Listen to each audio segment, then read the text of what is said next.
و توی این ویدیو قراره بهتون آموزش فروش رمز ارز در صرافی ایرانی رو آموزش بدم. این روش تا امروز که من دارم این ویدیو رو برای شما آماده میکنم قابل استفاده هستش توی ولت تونکیپر و صرافی های ایرانی.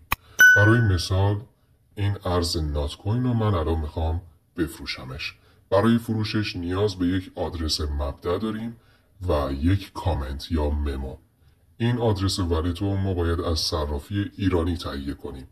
همون صرافی که میخوایم ارز رو داخلش بفروشیم. باید توجه داشته باشید که صرافی که میخواید ارز رو داخلش بفروشید حتما از شبکه تون پشتیبانی کنه. به عنوان مثال صرافی ایرانی آبانتتر الان از شبکه تون پشتیبانی نمیکنه. من قبلا آموزش کار با صرافی نوبیتکس رو براتون گذاشتم و الان وارد صرافی ایرانی OMP فینکس میشم. سازوکار صرافی های ایرانی تقریبا با همدیگه یکسانن و تفاوت زیادی ندارن. حالا وارد قسمت دارایی یا کیف پول میشم. اینجا ما چند تا گزینه داریم: واریز و برداشت. ما واریز رو انتخاب میکنیم و واریز رمز ارز و رمز ارزمون رو اینجا انتخاب میکنیم، نات کوین. شبکمون هم روی تون میذاریم. ببینید توجه داشته باشید، این نکته خیلی مهمه. شبکه مبدأ و مقصد باید یکی باشه. اینجا برای نات کوین یک شبکه بیشتر وجود نداره و اونم شبکه تونه.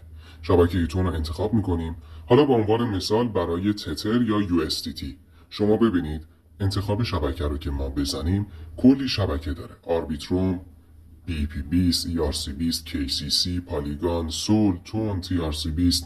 ما اگر بخوایم از ولت تونکیپر انتقال بدیم به صرافی باید شبکه تون رو انتخاب بکنیم.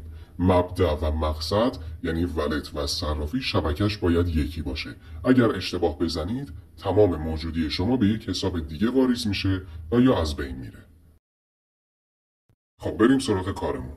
نات کوین رو انتخاب میکنیم، شبکمون رو روی تون میذاریم و اینجا نمایش آدرس واریز یا ساخت آدرس واریز رو میزنیم. به ما گفته که حواستون به کامنت باشه. اینجا یه آدرس کیف پول داریم و یه کامنت. نخست آدرس کیف پول رو کپی میکنیم و وارد تونکیپر میشیم. آدرسی که از صرافی مقصد کپی کردیم رو داخل تونکیپر وارد میکنیم. پایین آدرس مقصد از ما کامنت خواسته. کامنتی که صرافی به ما داده رو کپی میکنیم و وارد تونکیپر میشیم و توی قسمت کامنت پیست یا جایگذاری میکنیم. قبل از اینکه گزینه کانتینیو رو بزنیم ابتدا از درست بودن آدرس ولت و کامنت مطمئن میشیم و بعد کانتینیو رو میزنیم. مقدار موجودی که میخوایم واریز بکنیم به صرافی رو انتخاب میکنیم. من تمام موجودی نات کوینم رو انتخاب میکنم. گزینه کانتینیو رو بزنید. خب اینجا یه گزارش برای ما میاره. آدرس ولتتون رو مجدد چک بکنید. یه شبکه و هزینه تراکنش رو به ما نشون میده و کامنتی که از صرافی دریافت کردیم و توی ولت تونکیپر اضافه کردیم. کانفرم اند سند رو میزنیم. توجه داشته باشید که اینجا من از نات کوین به عنوان ارز داگز دارم استفاده میکنم. اینجا رمز یا اثر انگشت ما رو میخواد. رمزمون رو وارد میکنیم. خب این گزینه دان که به ما نشون داده بشه یعنی اینکه فرایند تراکنش در دست اقدام قرار میگیره. اینجا توی بخش هیستوری تاریخچه تراکنش ما رو نشون میده. بعد از چند دقیقه که تراکنش ما انجام شد وارد صرافی میشم. در قسمت کیف پول یا دارایی میبینیم که نات کوین ما به صرافی واریز شده. حالا این نات کوین میتونه تون کوین باشه، میتونه تتر باشه، میتونه داگز باشه یا هر توکن دیگه ای.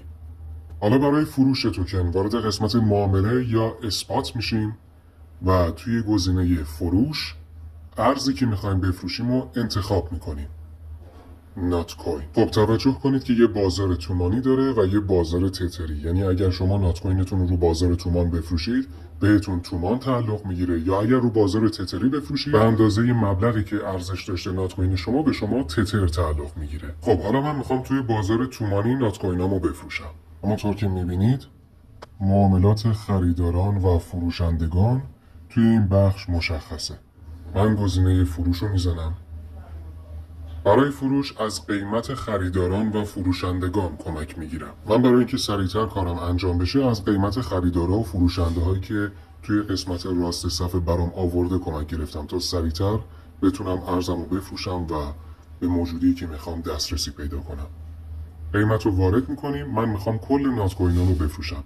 اون اهرم رو تا انتها میکشم و کل موجودیمو انتخاب میکنم. حالا اگر شما بخواید به قیمت دیگه‌ای بفروشید میتونید قیمتتون رو دستی تعیین بکنید. از این اهرم استفاده کنید و بعد سفارش فروش رو ثبت کنید. سفارش فروش با موفقیت ثبت شد. به همین راحتی میتونید توکناتون رو داخل صرافی به فروش برسونید. موفق باشید.